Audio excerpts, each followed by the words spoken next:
The subject of today's talk is energy security. General James L. Jones is President and CEO of the U.S. Chamber Institute for 21st Century Energy. He is responsible for executing the Institute's strategic mission of uniting energy consumers and producers in a common cause to expand America's supply of affordable, clean, and secure energy for our economy, to protect our environment, and to provide for our national security.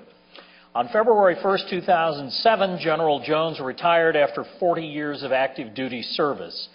Most recently, he served successively as 32nd Commandant of the U.S. Marine Corps and Supreme Allied Commander Europe. He is a decorated combat veteran who has worked closely with government, business, and civic leaders in an effort to protect and advance U.S. and Allied interests around the world. During his final assignment, he helped NATO organize discussions on energy issues and the defense of critical infrastructures, and he worked to advocate energy security as a core part of NATO's mission. General Jones was awarded a Bachelor of Science degree in 1966 and an honorary doctorate of letters in 2002 from Georgetown University.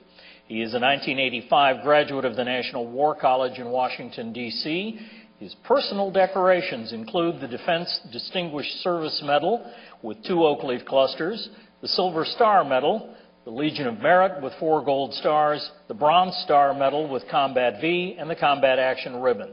Ladies and gentlemen, please help me welcome General James L. Jones. Thank you. Thank you very much.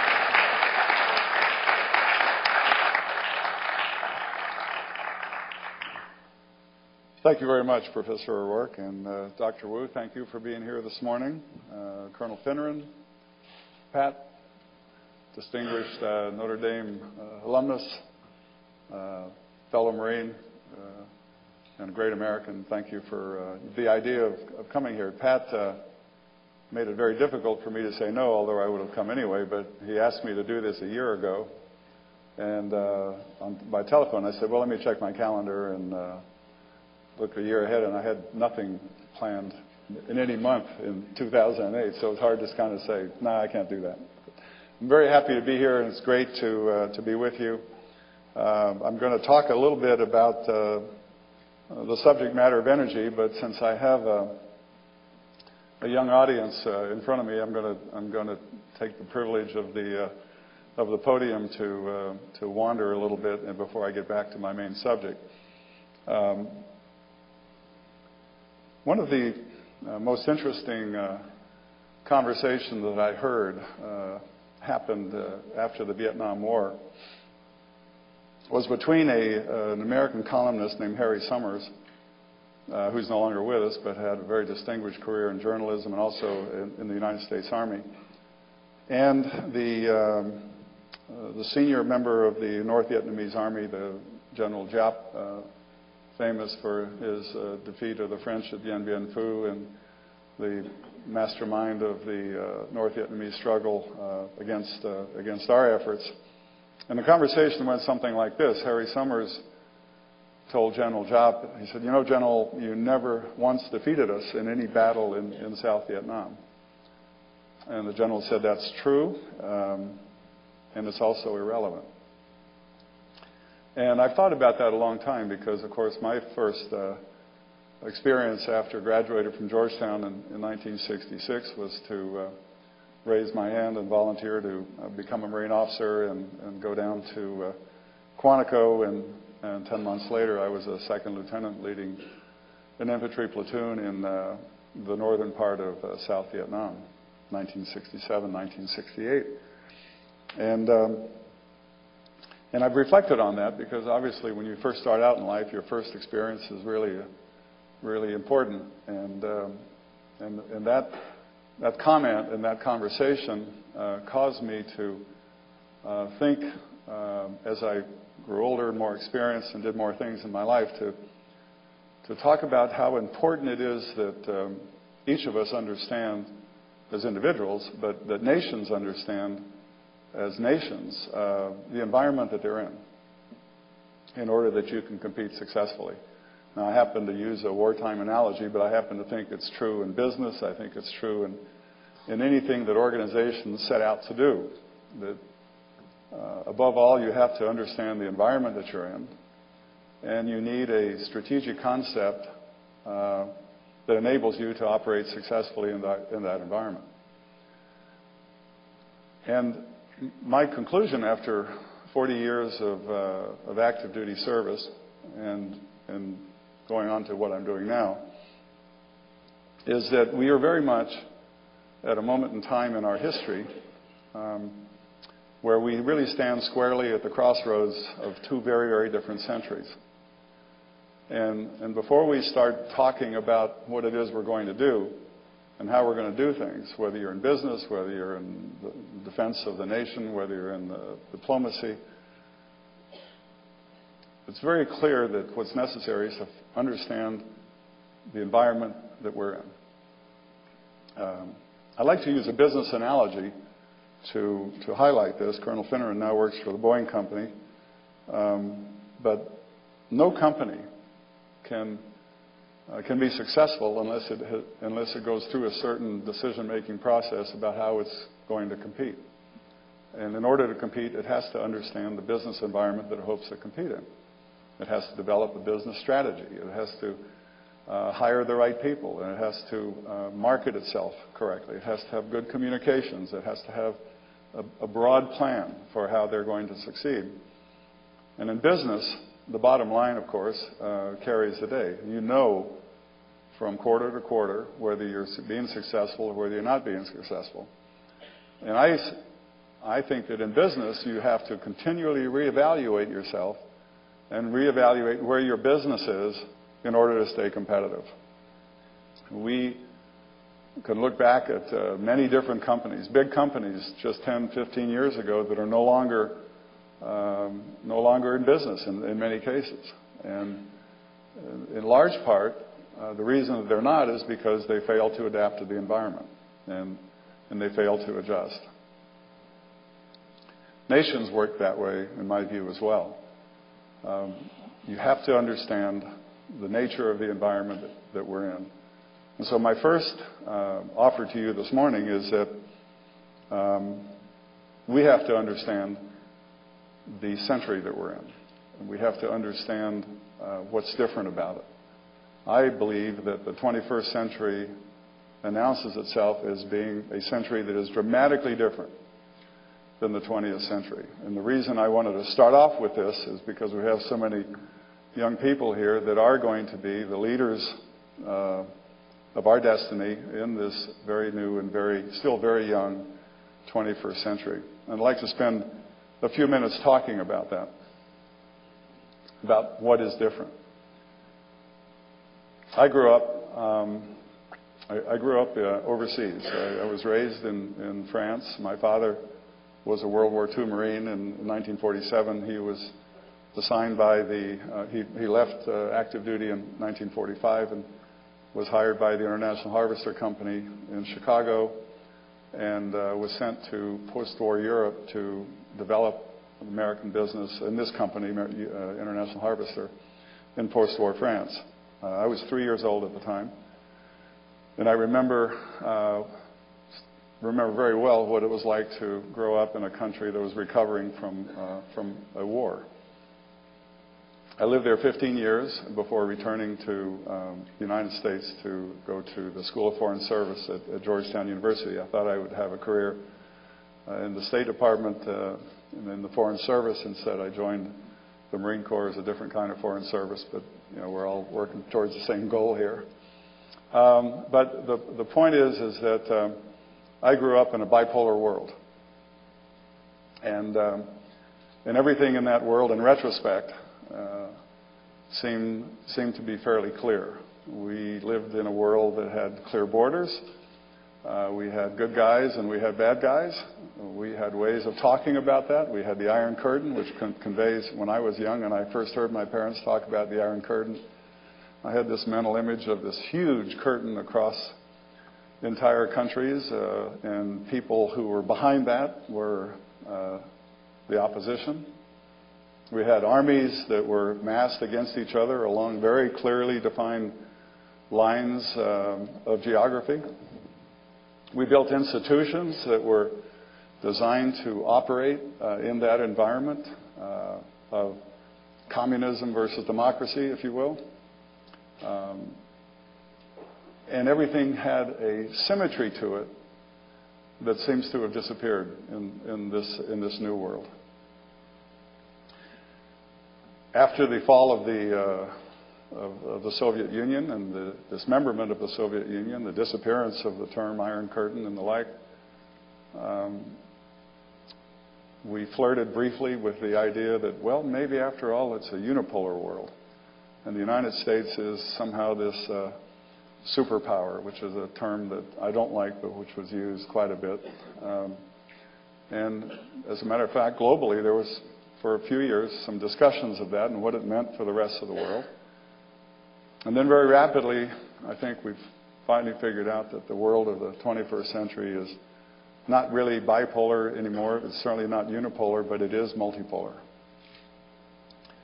And that multipolarity has changed things profoundly in terms of how we look at the world, how we should look at the world, and how we're organized to compete and to operate and to exist in this multipolar world that is still defining itself almost on a daily basis with dizzying speed and an even more dizzying array of important subjects that are being played out in different parts of the globe almost at the same time, simultaneously. At the same time, what's happened in the globe is that the globe has gotten smaller in terms of communications. What happens on one side of the globe can boomerang completely around to the other side and just at warp speed. And in our living rooms every day, on our television sets or on our radios, we get a sense of what's really going on in the world, in the markets, in the conflicts, in fashion, in music, in politics, you name it. It is happening at a speed that just 20, 25, 30 years ago we could not have comprehended. And this is the world that you're going into. Make no question about it. This is going to continue. Technology is going to continue to transform our societies. Our knowledge access is going to be continually expanded. And then what we do with that is really what we should be asking ourselves. How do we operate in this very complex new world? My father and my uncle were 27 and 30, respectively, at the outset of World War II. And long after the war was over, and when my father and my uncle were in their mid-60s, about the same age I am, I sat down with them once and asked them both a question. I said, when you were fighting this global war that really changed the world, did you ever think about what life was going to be like after the war? In other words, did you ever think that the United States would evolve the way it did in the latter half of the 20th century? And they said no. They didn't think about it. They were more concerned with ending the war and coming back home and being reunited with their families, buying a house, making a living, and getting on with their lives. But not much thought about the kind of the geostrategic evolution of the world.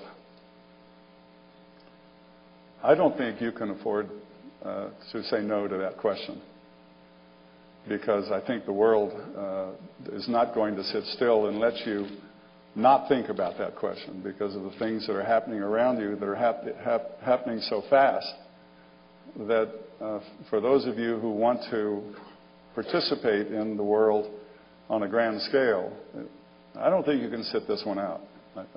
It's possible. I mean, it's possible that you could decide to do something that would be allow you to just never travel and not know much about the world. I don't think you can shut this world out from affecting you, your children, and your grandchildren. And I think this is really what we're talking about by being at the crossroads of two different centuries. And the question that I think, if I were you, that I'd be asking myself, at least in part, is, where do I want to be in, say, 2030, 2040, 2050 even. Because I think the things that we do right now in the next few years, this election, for example, are going to put us on the path that's going to determine where we're going to be as a nation, therefore where you're going to be as an individual in the next 30 to 40 years. And these are very, very, I think, very important times. Because it is quite possible that many of the institutions that we created to deal with the 20th century world are not effectively dealing with the 21st century world. It's quite possible that many of our systems are created to deal with one or two global crises simultaneously, but not 10. And so we have to ask ourselves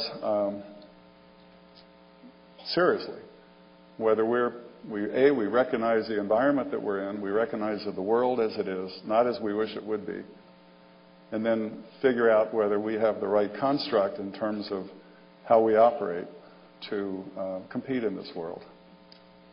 And I would say, very frankly, that my opinion is that there's a great evidence that we're not properly organized. And that if the United States is going to be a nation of great influence, in proportion to the influence that we had in the 20th century, then we have to change in many, many different ways in order to be competitive and in order to be as successful, in order that your children and your grandchildren in the year 2050 can sit back and say, as we have said to what Tom Brokaw calls the greatest generation, thank you for doing what you did, and thank you for organizing ourselves in such a way that we have this secure, free nation based on all the principles that we want to see continue, in living in harmony and living in relative peace with our neighbors around this increasingly globalized world. And so when we talk about national security, and we use energy security. The word security is being tossed around quite a bit these days. But when you talk about national security, I would make a distinction that between the two centuries, that even that term has changed dramatically. In the 20th century, national security was really the province of the Department of Defense and the Pentagon, the National Security Council, perhaps the State Department. And that's about it. That's about it. When you talk about national security, you think armies, you think navies, you think air forces, you think Marines, and you think battle groups. And that 20th century paradigm was a restricted definition of that word, given the realities of the 21st century. In the 21st century, I think national security is a much broader, it has a much broader component to it. It embraces a lot of things. It embraces, for example, the idea of energy, the idea of the security of our infrastructure. It embraces the asymmetrical nature of the world, and not only just the threats, but the challenges that are coming towards us and that we have to deal with in this very asymmetric world. I don't think that the United States can afford to be a reactive nation in the 21st century. I think it has to be proactive. And I choose my words very carefully here because you have proactive, you have preemptive, and it's a different world. I use the word proactive because it is extremely important, I think, that this country embark on a path that uses its power and its influence in a way to help make the world a much better place and much safer place. And certainly there's a military component to that. But beyond that, there's much more. There's the energy component. It is not, to me, viable for the United States to be seen as it is today to be part of the problem It must be part of the solution to our energy access, to the environment. It cannot be that the United States will be seen as part of the problem. That takes leadership. It takes commitment. It takes vision. And it takes this country acting in its leadership capacity to unite with all other countries and forge a common way ahead. Because if we deal with our energy problems in isolation, then it will not have the effect on the globalized world that it needs to have. Environment is everybody's problem. Global warming is everybody's problem. I'm not even debating the science. I accept the fact that perception is what it is, and you're not going to have a serious discussion in this country on energy if you don't deal with the environment and the phenomenon that most people believe is a warming world. So you have to bring these things together. One of the terms that I do not like and I don't agree with is for any politician or anyone to stand up and say, our goal is to be energy independent in the United States. First of all, I don't believe it's possible. And secondly, I think it sends a message of we against everybody else or isolation that is not a good idea. The word energy interdependence, however, makes a lot of sense. So we have to understand that the world has changed and that there are certain things that, much as many people would like to say we don't have to worry about energy because we've got ours and everybody else can deal with themselves, is not a responsible position for a great nation on energy. And it may not be a responsible position on many, many other things too, but on energy, I'm convinced that that's not a responsible position. So national security has, in my view, in the future, in my expanded definition of national security, has an energy coefficient that is assigned to it. It has national characteristics and it has international characteristics. It is linked with the supply, which is finite and unknowable, the demand, which is expanding at astronomical rates globally. By the year 2030, the appetite for energy in general will double with the rise of China, the rise of India, and the rest of the developing world. Ours will go up by about 1/3, about 30%. And those are pretty well accepted facts. Now the question is, can we get there? And that's another question. But to get back to the world and the national security definition, I think it also includes the business community. I have an affiliation now with the U.S. Chamber of Commerce, where this Energy Institute is being developed.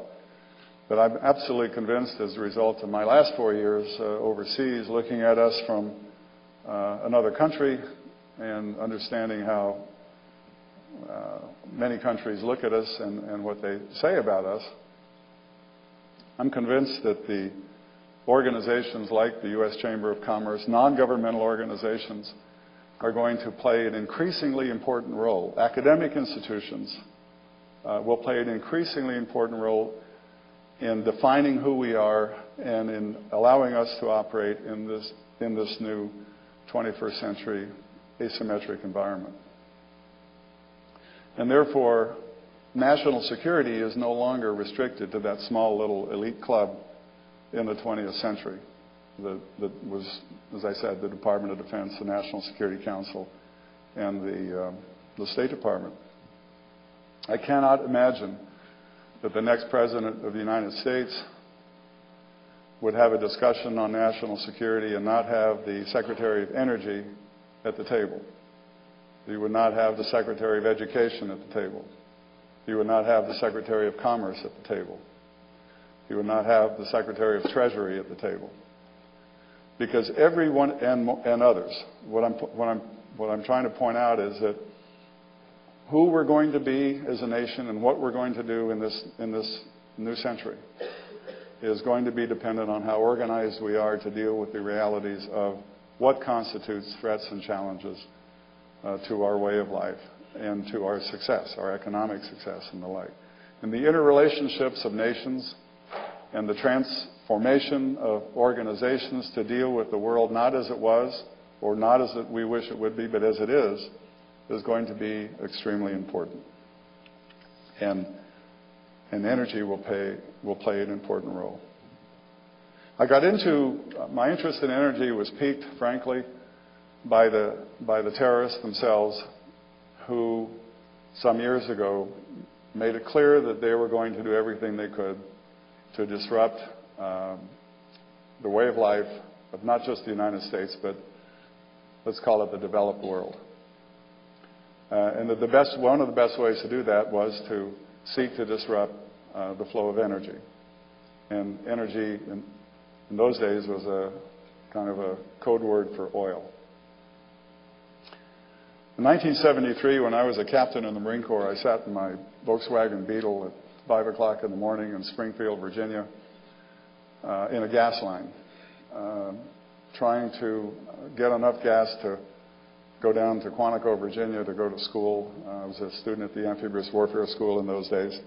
And I remember President Nixon on my automobile radio saying that never again would we be dependent on foreign oil as we have become. And that, in those days, we were importing 30% of our oil requirements. Today, we're importing 60%. So we've done really well since 1973. And part of the reason we haven't done well is because I think in our society we equate the energy problem directly with being what is the price of a gallon of gas at the pump. And the truth is that it's much more sophisticated than that. But if we're talking about oil, we are spending upwards in excess of $400 billion a year trying to import the excess oil that we need, that we cannot produce ourselves from the Persian Gulf in particular. In this world of the 21st century, which is dotted by asymmetric threats, by asymmetric threats, let me define that a little bit. Asymmetric threats to me are narco-terrorism, where the money received from illegal narcotics fuels insurgencies such as Afghanistan, illegal human trafficking, energy access, the security of critical infrastructures, how secure are our grids, how secure are our power plants, how secure are our terminals, our ports, our pipelines, and those things. The development and the threat of access of weapons of mass destruction by non-governmental actors, and actually some governmental actors, who, if they possess these kinds of weapons, would dramatically change, and if they use them, would dramatically change the way we live and the way your children will live. We've already seen what the threat of just terrorism can do in our own country with regard to travel and security and the like. So those asymmetric threats are real. The problem is that our governments are not well positioned to deal with those things because you can't reach out and grab them. How do you grab an ideology? You know it's out there, and you know it's decentralized, and you know it's growing, but it doesn't recognize borders. It's not something you can sit down and pin the rose on to any particular one person. It just grows. And so this proactive nature of the 21st century, the requirement for the international community to be proactive is rooted in my core belief that proactive engagement is not only better but also cheaper than reactive engagement. In the case of the militaries, if all you use your militaries for is to fight and win wars, and you don't use it for anything else, then the chances are you're going to have more wars to have to fight and win. I've had this discussion several times in Washington when I was on active duty because I'm a big proponent of the value of forward basing. The United States, following World War II, has been welcomed around the world in many countries where we've had young Americans just as yourselves and their families welcomed and received and trusted because of what they stood for. The idea of freedom, the idea of democratic values, the idea of opportunity, better life, strong and stable economies, and a moral example for the rest of the world. Obviously, the Soviet Union had a different view, but in the main, what we inherited and what we created after 1945 was long-lasting, and it still lasts today. I think forward basing is a rare privilege. But I don't think the value of those forward bases is only to have soldiers and, generically, soldiers sitting there to wait for another war to break out. We can do an awful lot using the power of the interagency, the different walks of life of American society to prevent wars from happening. And so in my view, the proper use of force is first and foremost to prevent conflict, and then only as a last resort, which is the failure of diplomacy and all of that, do you use force. And I think we have to get back to that idea, because the world is still looking for that peaceful engagement strategy that enables the hostile ideologies, the radical fundamentalism that can take root in those areas where there is no hope for the future, where families have no hope for their children or their grandchildren. And together, using the expanded notion of who constitutes, who plays in the national security envelope, academic institutions, chambers of commerce, the State Department, obviously, the Defense Department, Treasury, Drug Enforcement Administration, but acting in concert, much more integrated, much more focused, much more cohesive with other people in the world, can in fact make a huge difference. And on energy, there should be a no-brainer, because we're all dependent on energy. We know energy access is going to be more difficult. We know some countries are nationalizing their oil fields. We know that they're using it as a political weapon and as an economic weapon. We know that there are some countries that may be failed states. Nigeria could be a failed state within 10 years, in my view, if we don't proactively engage and prevent it from becoming a failed state with the attendant disruption near the Gulf of Guinea. Venezuela, with Hugo Chavez, who knows what's going to happen there. Iraq, Iran, also big energy producers. The stability of the Persian Gulf. All of these things are interrelated. So what does the world do? What do we do with regard to energy to not be so dependent on any particular source for fuel? Well, the good news is that the Energy Institute that I belong to is trying to very, very directly affect the thinking of the next administration and the leadership of Congress and the knowledge of the public. And while there's a lot of concern, there's also reason for good news. First, if you understand that the solution to our energy problems is rooted in probably three different things: diversity, efficiency, and technology. The diversity question takes into account the gamut and the spread of energy sources that are knowable, from coal to oil to gas to nuclear power, and all the way up to the newer sources of wind and renewable energy and the like, things that are coming on. We know what the demand is going to be, and we know that we have to find a comprehensive approach to unifying all of those supply points in a way that they can become efficient and accessible.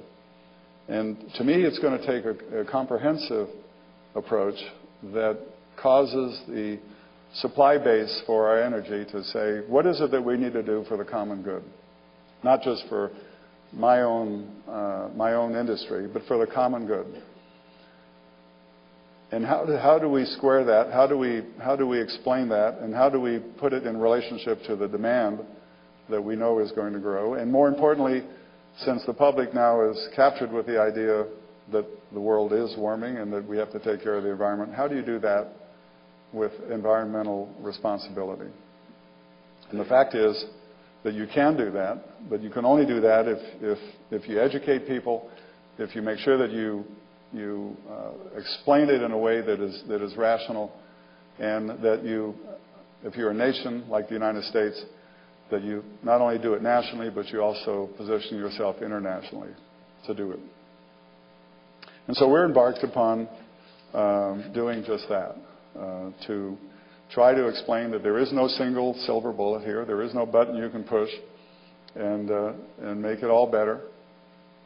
That most of the ideas, the big ideas, are going to take anywhere from 1 to 10 to 15 years to implement. We have to understand the technologies that are here and understand the technologies that are not here yet but that are coming, and decide how to invest in those technologies. We have to understand that people were going to have to make concessions from all walks of life in order to get to where we want to go. Diversity is important. It's not either going to be coal that produces electricity or gas or nuclear. It's going to be all three. We have to do something in this country that allows us to do something for the common good in a relatively quick sense. In other words, Eisenhower's idea of building highways, John F. Kennedy's proclamation that we're going to the moon. I think that the next President of the United States needs to stand up very clearly as a matter of national emergency, national urgency, and explain to the American people what it is he or she is going to do in order to have this big idea that solves our energy difficulties. And solve it we can. We do have the diversity. We do have the know-how to develop the efficiency.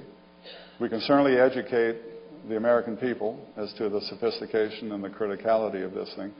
And above all, our biggest trump card is our ability to develop technology. And technology allows you to get to that, to answer that question that says, but we want to respect the environment. You've heard this, I'm sure, but you've heard people say the United States is the Saudi Arabia of coal. Fine. We have a lot of coal. Unfortunately, coal and the environmentalists are on a collision course. And unfortunately, the technology to capture carbon and sequester it is probably about 10 years away, depending on who you talk to. But here again, coal is very important to our future. The technology that makes coal, that transposes coal from a dirty fuel to a clean fuel is absolutely essential and doable. And we can figure this out. So it's not a question of saying we're not going to build any more coal plants, as some people would advocate. It's a question of how are we going to build coal-fired plants that don't pollute the environment and don't contribute to the carbon content of the atmosphere. And then when we figure this out nationally, then how do we embark on convincing and taking a leadership role in the world to make sure that other countries do that too? Already China, the environmental fallout from China is, as you know, reaching California. Just a classic indication that we cannot be energy independent, not in thought and not in fact. We have to be responsible stewards. We have to be citizens of the world, and we have to do the things that we can do to unite the world to follow our lead. So energy security, for me, is a national security issue. It is the underpinnings of how this society moves and how this economy grows. The projected growth rates of the American economy are huge.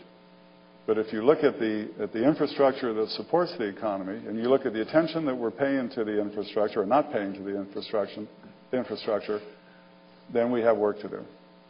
We don't have enough refineries. We don't have enough electricity generating power plants. The nuclear question is pretty much still on at the starting block again. But we've learned a lot by watching other people. France, for example, 30 years ago committed itself to nuclear power, and they never wavered. And today, France is a net exporter of electricity to Germany. Germany, which went the other way and said no more nuclear plants in our country, and now has to import power from France, a nuclear generating power generating country. One of the observations that I made about ourselves watching us from overseas is that the U.S. has become like Gulliver, the giant, and the Lilliputians have captured the giant. And by that I mean that it's not foreign Lilliputians, it's us, because I'm absolutely convinced that if we decided today to invest in nuclear power plants, for example, the litigation that we would have to go through, and we will have to go through, to get to where we can build that first power plant is going to take years. And so one of the challenges that the next president has to have is can we still as a country do the things that we absolutely have to do and do them in short term? Can we have an Eisenhower-like vision, say we're going to build an intercontinental railroad system, a highway system, and actually have it happen without having to wait until it's too late? And that's an open question. It's a question for our Congress. It's a question for our local governments. It's a question for our governors. It's a question that we have to ask ourselves. And it gets back to the fundamental question of recognizing the environment that we're in this 21st century, and asking ourselves if we're properly organized in order to be successful and to do the things that we have to do and do them in a timely fashion. And that worries me a great deal. The fact of the matter is that for the young people here is that you are going to be the custodians of where we're going to be by mid-century. And I think most Americans assume that the United States will be a nation of great influence in the year 2050. I hope that's true. But I don't think it's preordained. I don't think there's any manifest destiny here or God-given right that the United States is destined to be the nation of great influence that it has been. And by the way, I would remind you, it's only been that way for a short period of time in terms of human history. But there's no destiny here. We only achieved what we achieved in the 20th century through incredible sacrifice, courage, hard work, common vision, and leadership. That actually galvanized the rest of the world. It motivated much of the rest of the world to try to find some version of following our model and our leadership. If we want this to continue, if we want to be this nation that people look up to, then it's going to take hard work. It's going to take sacrifice. It's going to take vision. It's going to take leadership. And sometimes it's going to take courage as well. Those things won't change. And my generation is getting ready to hand it over to you. I would tell you that we apologize for what we haven't done well. We hope that you'll do a better job in some areas. I think we can be pretty proud in some of the other areas that we've done well. But the destiny is in your hands. And that's why I think that because of the fact that this world is changing so rapidly, and the new realities of the fact that where the United States used to be able to tell a country, we don't like what you're doing, stop it. And if you don't stop it, this is what's going to happen, and they would stop it. Today, those same countries have other choices. They can turn to other economic powers for assistance. Problems in the world that could easily be solved in a bipolar world are much more difficult to solve in a multipolar world because people have options. In the race for resources, China is buying up large chunks of Africa at a hugely efficient rate. They're affecting the political behavior of many countries. They are, by virtue of their economic support to those countries, entire behaviors are changed. In the Sudan, for example. People have choices now. Countries have choices. And if we don't adjust our own thinking in terms of how we try to influence the world to behave as we would like, then you have to realize that the fiat that we had in the 20th century is probably gone, and it has to be replaced by something else. And that is maybe a different philosophy, a different way of dealing with people, and a different way of exerting the influence. But it's there. It just has to be different. And we have to change in order to meet those new realities. So I thank you very, very much for having me here. I look forward to answering some of your questions. And Professor, if that's okay, we'll switch to question and answers now. Thank you. Sounds good.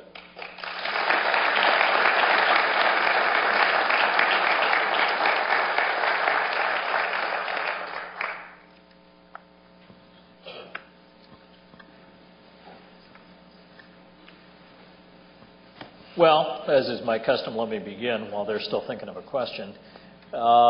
Let me shift gears slightly and move back to NATO and some emerging trends within NATO. One of them seems to be an urge on the part of the United States to expand membership in NATO and to sort of alter its role a bit. As the former Supreme Allied Commander in Europe, I'm wondering if you have a view about whether people like the Ukraine can play a useful role in NATO, and what NATO's role is in security in the years ahead. NATO is an organization that's near and dear to my heart because I grew up in the country in France where NATO was resided after its creation until 1965 when de Gaulle asked NATO to leave and was relocated in Belgium. With the fall of the Soviet Union, of course, many of the NATO countries that are now members of NATO were former members of the Soviet bloc, the Warsaw Pact, which is an ultimate irony in itself.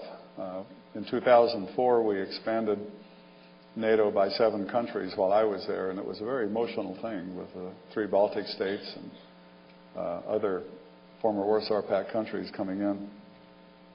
So now we're at 26 countries in NATO, and with the expansion announced, we'll be up to 28. And our country supported the Membership Action Program for Ukraine and Georgia. This is another indication of how the world has changed. The Russian government, by the way, the Russians are a member of NATO also, not as a member, but they're a member of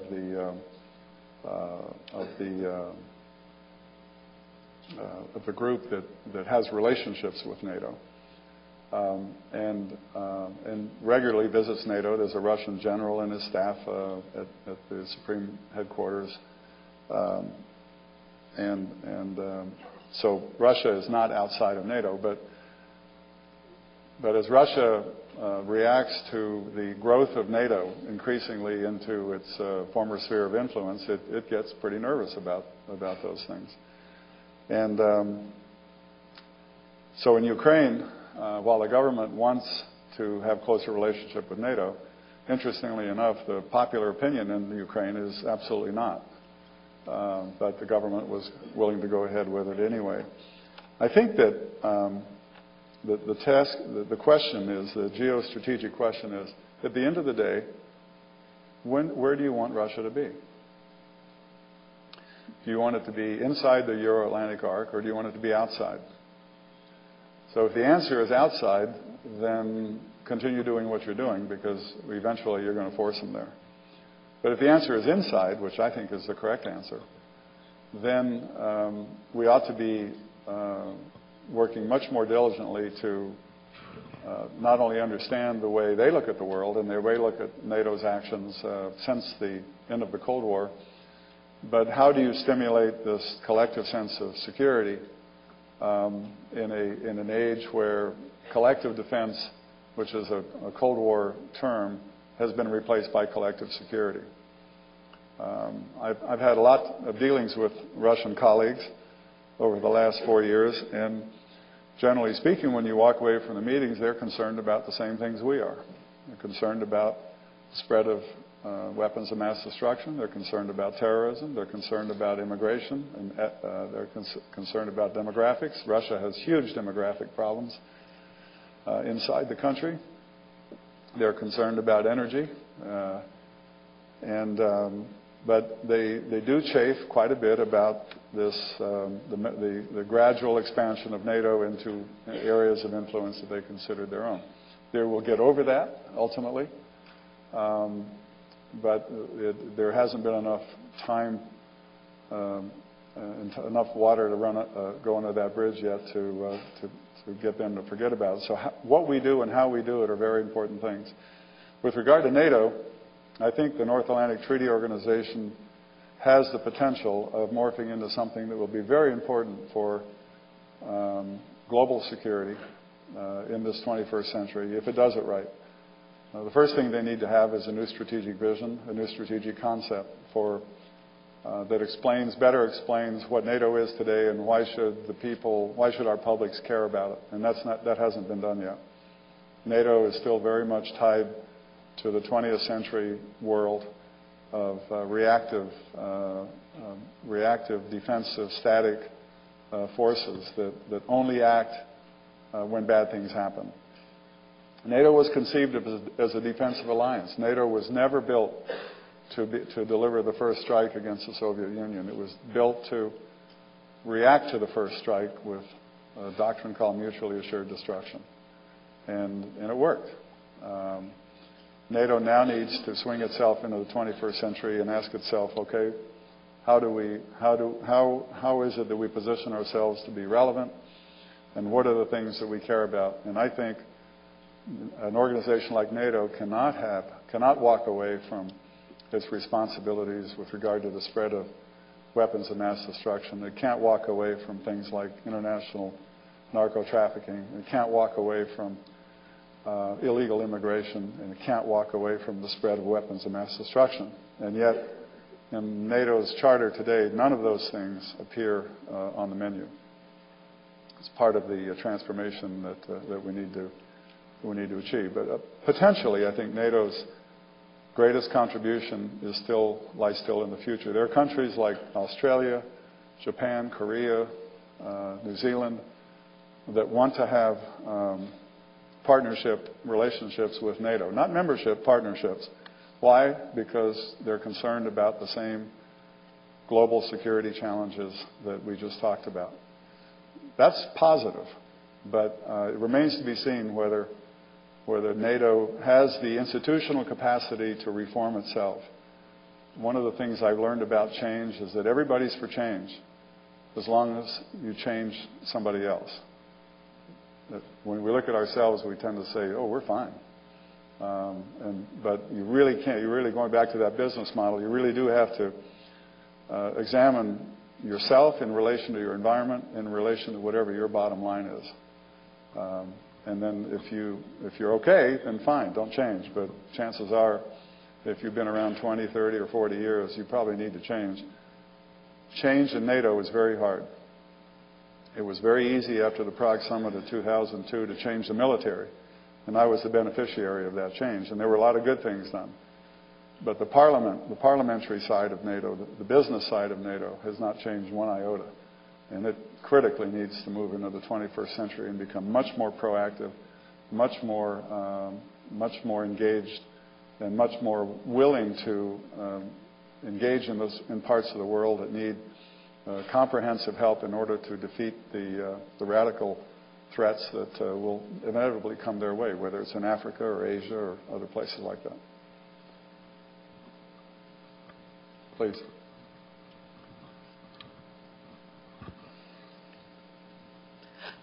General Jones, you talk about a multipolar world today. Last week, our speaker talked about multilateral governance, which I guess is somewhat symmetric to a multipolar world, which needs multilateral structures that transcend nation state. What is your assessment of the potential that we could really have multilateral governance structures that could have teeth? You just talk about NATO. We have United Nations, which is not exactly a very successful model. Give me some sense of what you think of multilateral governance. Would there be structures that could work, and how would we get there? Well, I think that the concept of multilateral governments is probably a long way off in the future. Let's take one that's perhaps the closest to fruition and look at the European Union. And you look at this entity and ask yourself what it really is. And what it really is an economic union. We see massive evidence. First of all, the Europeans themselves rejected the constitution that was proposed that would effectively make them a multilateral government. They've made some breakthroughs on the economic aspects of it. But let's compare the attack on the World Trade Center to a similar attack in Europe. When the World Trade Center was attacked in our country, it galvanized not only our country but much of the world. You know, how could this happen in the United States? And we went to war, literally, against terrorism. Whether you like that term or not, that's the term we used. Global war against terrorism. If you go to Europe, in 2003, I think it was, there was a pretty major attack on the Spanish railroad system with casualties, not perhaps like the World Trade Center, but pretty important attack. The European reaction to that was, gee, that's too bad. I hope the Spanish can figure it out.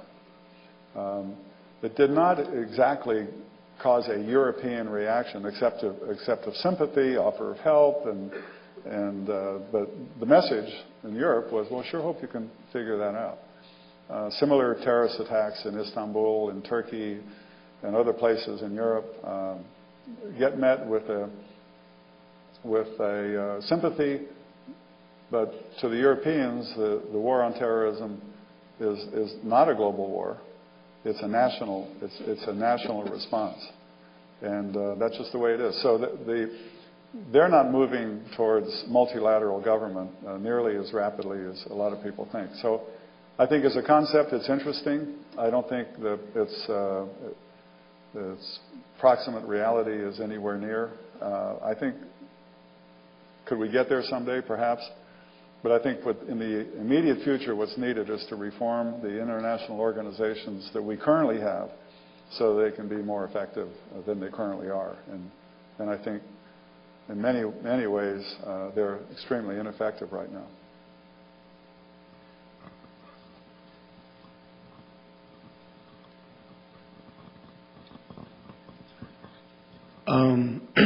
I had two questions for you. The first was, we hear a lot from the business community about energy, and this means very far-sighted and very serious and very level discussion about what our energy future is going to be.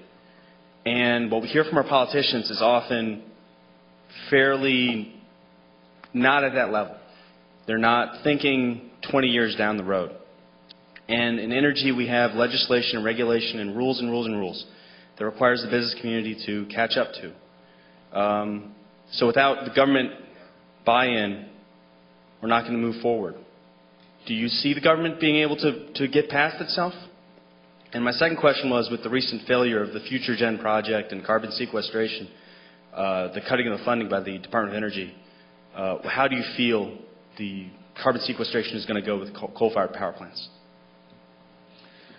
Well, I think that we have our work cut out for us in terms of your first question.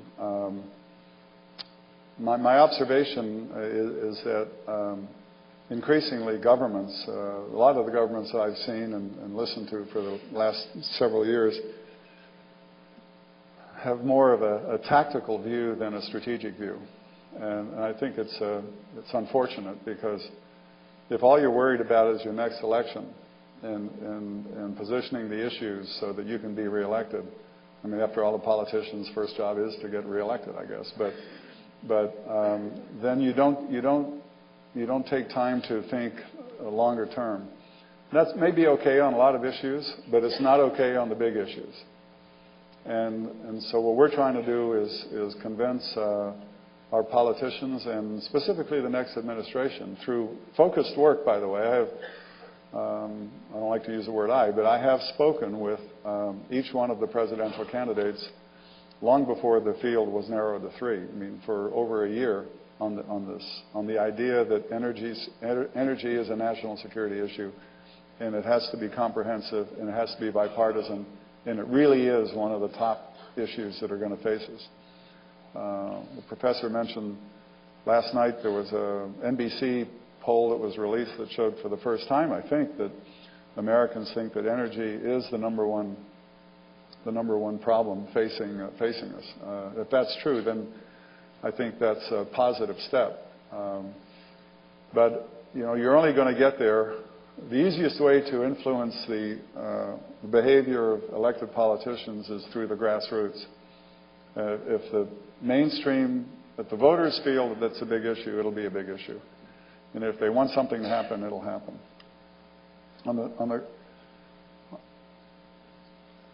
But this trend and recent trend of governments to deal with short-term issues, or deal with issues on a short-term, what I call tactical basis, not looking for the strategic solutions and the strategic imperatives that are there on the big issues is dangerous, because it gets us into a whole lot of different issues. Sun Tzu once said that strategy without tactics is the slowest road to victory. The tactics without a strategy is a noise before defeat. And I think in my life, probably the biggest lesson I've learned is to think about where it is, whatever we're doing, whatever the big thing is, what is it that we're trying to do? And never forget that, and always revisit that. And then ask yourself, as you're moving towards that goal, are you doing it the right way, or did you get sidetracked some way? But if you just think about the tactics of the moment, and you don't have an overarching strategy, particularly on energy, which is what I think we've done, you're not going to get there. So we have to change that. On the science of carbon sequestration and whether we should have a carbon tax or a cap and trade, that's a raging tactical dispute that's important, but in the overall sense, from the strategic standpoint, it'll be resolved by the marketplace, and I hope it'll be resolved positively.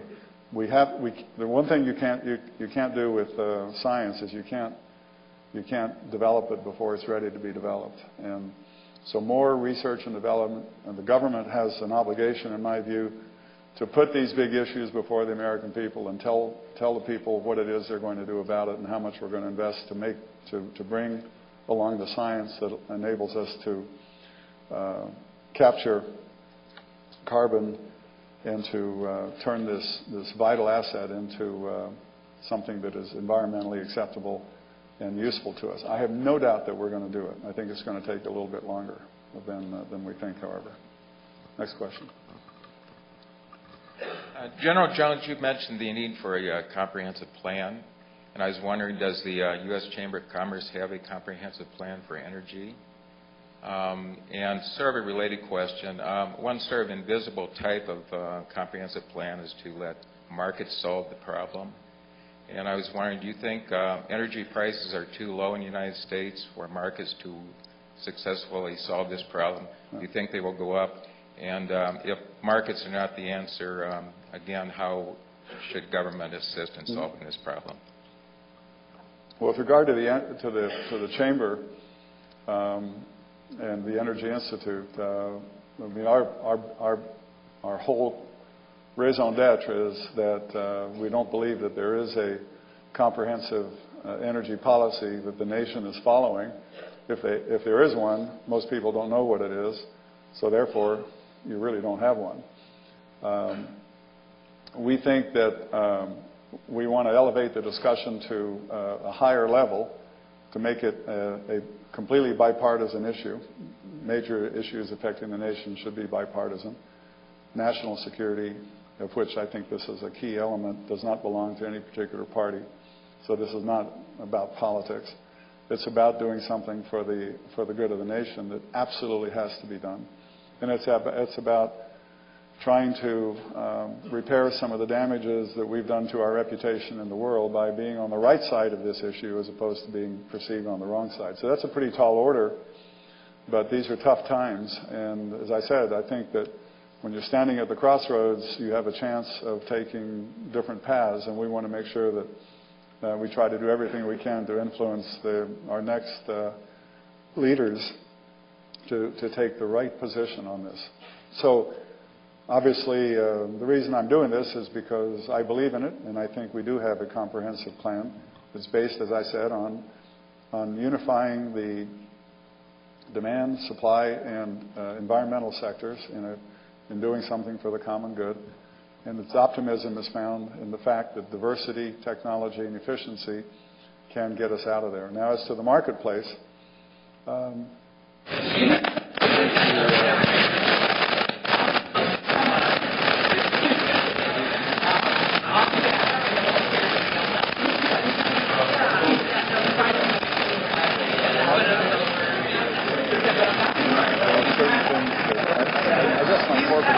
whatever we do, it has to stand on its own. I think subsidies can be helpful for the right reason, but if it's for the wrong reason, it becomes hurtful. I think the bloom is about to come off the rose on corn-based ethanol, for example. Because of the subsidies, it's given a distorted sense of that as a long-term solution. Cellulosic ethanol is probably much more viable, and I think these things have to stand there. The market has to be tested, and market forces have to drive price. It could actually be that if somehow OPEC decided that, okay, let's drop this thing back down to about $2.50 a barrel. That might be a very bad thing for things that we're trying to do, because people will say, well, problem's over. Just like we did in 1973 when we failed to act on President Nixon's entreaty that we didn't want to become that dependent. You really cross over into a different world when you're pumping $400 billion plus a year into a very small part of the world, and it's coming back at you in different ways that you don't know. And some of them are very bad, by the way. So I don't like the feeling that I have as an American that we're overly dependent on anybody. But I think the interdependence of not only the community, the supply community of energy, but the interdependence that we as a economically powerful country can bring to the global marketplace will be a good thing. But the first thing we have to do is get our own act together, and we have to get the government to agree, the next president, I think, to agree to that this rises to the level of a shot at the moon or a highway system, and we need to focus our national energies in order to get there. And once we catch that wave and get on top of it, to use a surfing analogy, then the rest will follow. But we're still swimming to catch that wave, I think, unfortunately. Yes, sir.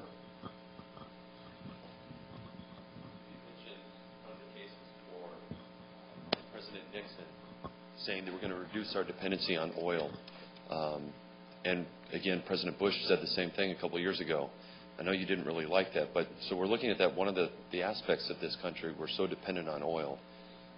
He also mentioned coal. We are the Saudi Arabia of coal. That's also a pretty dirty source of energy, and the rest of the world realizes that. You talked about nuclear energy, the fact that it's years down the road before we're actually going to have that implemented within this country on a grand scale. So the technology is such now in areas of solar energy. There's a lot of companies out there that really have, they have these great fields that are growing out on the West Coast. Right.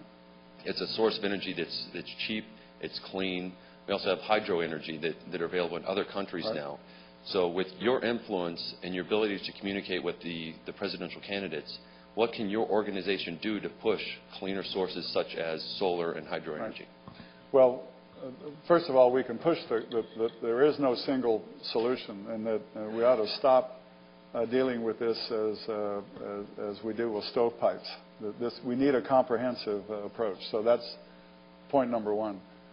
Point number two is we need to emphasize to our leaders that we need it all. It's not a question of picking winners and losers. It's a question of needing it all. And then applying the rules of efficiency, diversity, and technology to make sure that where we have energy in abundance, like coal, we get to where it is not an environmental problem as quickly as we can. That takes investment. We need to once and for all decide what we're going to do about nuclear energy. I know what I would do, but there are two parts to this. One is I think we will decide, we the country will decide to reinvest in nuclear energy. But the second part of that is how long are we going to allow ourselves to get dragged down by litigation on this? And that's a problem in our society right now. Everything gets litigated, and so big things. And there's some good news. There's some good things about that, and there's also some real bad things about that. And the real bad things is that around the world we're increasingly seen as being awfully hard to deal with because of all of the rules and controls and overlapping arches of overlapping areas of responsibility in our governments that make it difficult to deal with. We have to adjust ourselves to be able to move more rapidly in a more rapid world. It doesn't mean that you strike down responsible oversight, but you don't need the abundance of oversight that we currently have in order to allow our companies to compete globally, people to have access to our markets, and our ability to engage with other countries in a much more effective manner. We have, using the Lilliputian analogy in Gulliver, we need to free the giant up so that the giant can do things that only giants can do. But there are too many shackles on us right now, I think, across all sectors of our society, that there's really rings some alarm bells in my mind in terms of how we compete with the rising Chinas and Indias and other parts of the world. Sir? General, thank you for your time with us today, very much. Question relative to the demand side of the equation. We have in the U.S. 4.5% of the world's population using 20-25% of the world's energy. Do you see an energy security policy going forward requiring Americans to reduce energy consumption, or do you anticipate that there will be sources that will enable us to keep spending energy, so to speak, in the way we have today?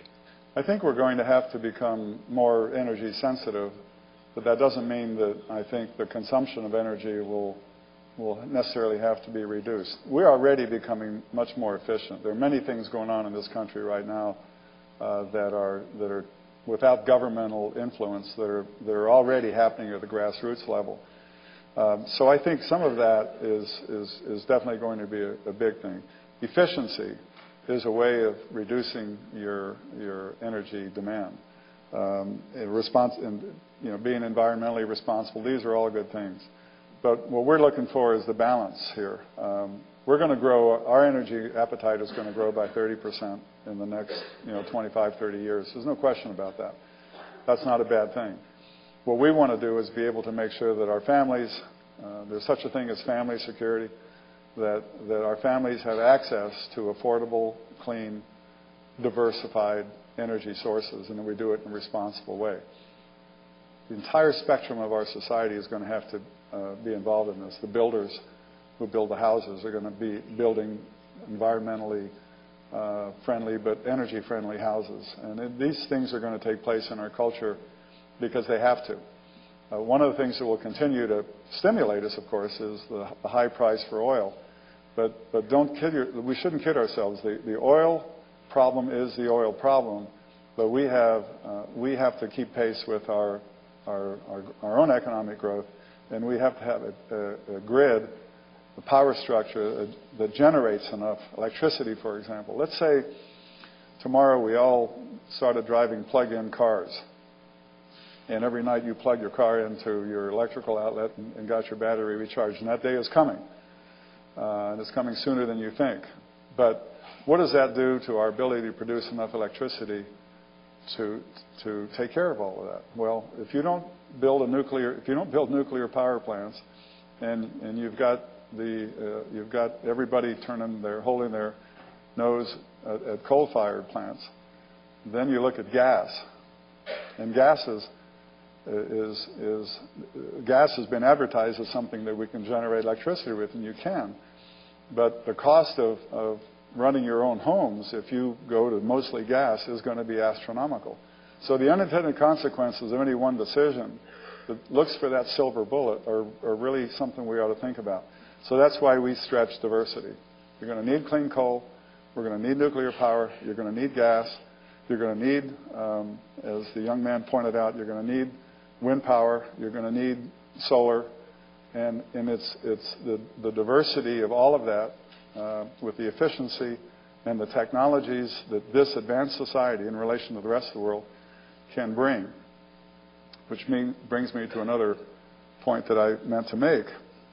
We have to ask ourselves, with this incredible technology and the advanced nature of our society, what do we do to the rest of the world that is now coming behind us? Do we allow them? Is it wise to have them go through this the industrial age where they burn fossil fuels, or do we help them? Do we share technology with them so they can skip and catch up? And I think a responsible nation has to share the technology, and we have to figure out a way to bring them along at the same pace we are, especially as it relates to the environment and global warming. So there's a lot at stake here, but I think there will be enough energy. I think it'll be affordable, and I think it'll be diversified and clean. But I think we need a government that educates our people, that said this is our strategic goal, and this is how we're going to do it, and this is what we're going to invest to make it happen. We have time for one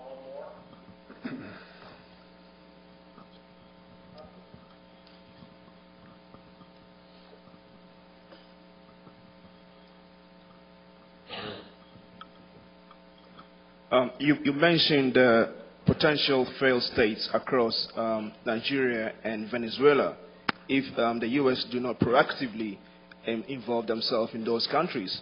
There are some school of thoughts that believe that Iraq is a failed state because of U.S. involvement. Mm-hmm. What is your reaction to that? To the question that whether Iraq is a failed state? Well, we certainly helped it along a little bit.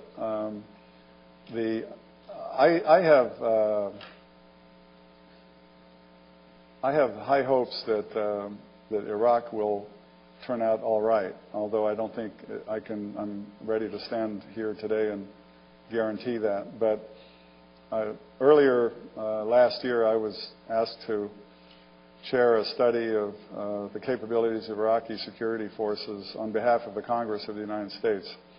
And I brought with me, I was able to pick the entire team. I brought 25 or 30 very, very distinguished security experts. And our analysis was to look at the Iraqi security forces, which is police and the army.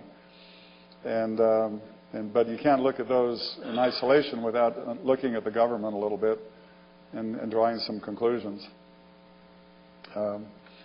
So I think that again, the the Iraqi society has shown signs in the last 6 or 7 months of having had enough violence, and even though there's a slight uptick now, I think the Iraqi citizens want what we all want, and they want a better place, a peaceful, more peaceful society in which to educate their children and give them a better life.